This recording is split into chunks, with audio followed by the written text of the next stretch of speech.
Hi good people from all over the world, this is Nick and welcome back to Valheim. Today's video we're getting a short, very short sneak peek at the new upcoming Deep North biome. Now I'm excited for this biome. It's going to be a challenge to differentiate it from the mountain biome, which is going to be very similar.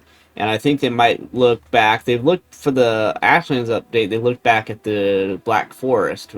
Basically, they're saying is what would Black Forest do, and they were inspired by the Grey Dwarfs and all the different factions for the Charred and the Ashlands update.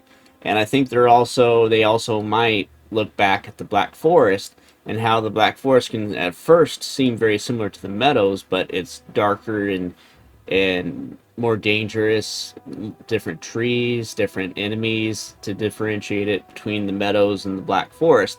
And I think they're going to look at that as an example to how to differentiate the mountains from the Deep North. But this is the part one of a series that they're going to do where you follow the voyage of this character that they've made up. And I think I've watched this once and I recorded this once and it didn't work out. But the person who narrates this I think is one of the developers that I remember her voice from the Walk and Talk. I can't remember her name, but we're going to find out. It's a very short episode, but there's a couple of details I noticed here and there and I'm going to point out as we go. The Deep North. The final obstacle. So this, of course, this is going to be in the way when you're on your boat. This is going to be a danger to watch out for. It's probably going to do some damage to your ship. Also, to get to the Ashlands, you had to beat the Queen. Well, you don't have to. There's ways to get around it, but basically it makes it a lot easier if you beat the Queen to be able to craft a better ship. And I imagine there might be an icebreaker ship to break through the ice, or some type of item that you're going to get from the fader drop that's going to help. But these little chunks of ice are going to be dangerous. I don't know if they're just going to be as dangerous as putting the longship in the Ashland waters, but they're still going to be a danger. Also, there's these new evergreen trees here that are curved. I don't know if you guys can tell or not, but there's a closer up shot that you'll be able to tell better. But that's going to be a new source of wood. That's going to be interesting, like the charred trees. Or before I can prove myself worthy. The trials have been many, and so have the deaths. I have lost friends dear to me. So you can tell in this closer up shot that it's the evergreen trees. The other interesting part is this is not the Drakkar. I'm pretty sure this is the longship. I'm almost certain. But the Drakkar for me is kind of clunky. I get beached a lot more often with the Drakkar. And I would only use it to go to the Ashlands. I do plan on doing a comparison video of the Drakkar versus the longship in terms of damage and how good it can withstand damage and stuff. But so far, I like the longship better. It's less clunky. The Drakkar kind of feels tanky. But it's interesting that they chose this ship to go to the Deep North. It could be for aesthetic reasons. Maybe it just looks more Viking-like. I don't know. But at last, I am here. Now, I don't know this armor.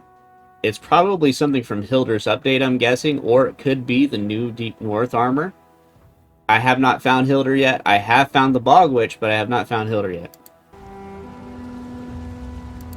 So the breath thing, that might just be for visual purposes, but maybe that's part of the challenge of the biome, is that even frost potions won't help in the Deep North. There's going to be a whole new mechanic for that. And this is pretty much where the episode ends on.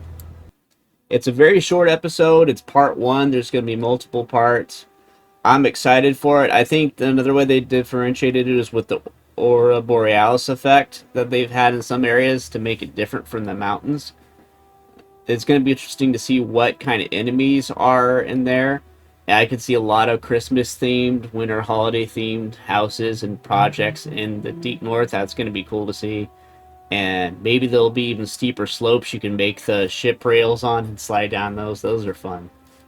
I'm excited. I do plan on doing the Ashlands update review. I originally planned on getting everything done in the Ashlands before I do the review, but they caught me off guard with the bogwitch update. I didn't know it was going to come out so soon, and I have no idea that when the Deep North is coming out. It could be in 2025, late 2025, or it could be early 2026. It could be before then. And so I'm gonna do a review on the Ashlands update, both the good and the bad things I thought they did really well, things that I think could be improved. And I like the Ashlands update a lot. It was really fun. Um, but yeah, I think this is gonna be good for the first episode. Thank you guys so much for watching. I hope you all have a good day. Bye, everybody.